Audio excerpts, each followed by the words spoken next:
Hello friend, good evening. কেমন আছো সবাই? আশা করি সবাই ভালো আছো। তো আমি বাড়ি ছিলাম না, আমি একটু বাইরে গেছিলাম। আমার দিদি আজকে চলে গেছে, দিদির ছেলের যে গাড়ির পুজো দেওয়ার জন্য কুলপুকুরে গেছিলো, ওইখান থেকে এসে দেখে আমার মাসি ছেলেরা সবাই চলে গেছে। কিন্তু রান্না আমি ভেবেছিলাম মনে হয়তো রান্না টান্না করে রেখে যাবে, কিন্তু কিছু রান্না নেই। এখন আমাকে রান্না করতে হলো। এই যে 2 তরকারি রান্না করেছি।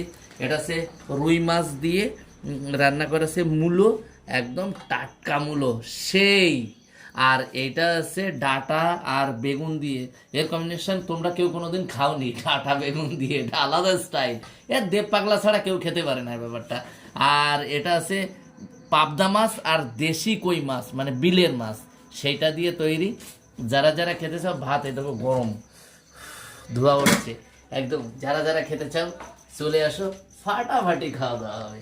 ঠিক আছে, তো দেখতেই পাচ্ছ 2 গামলা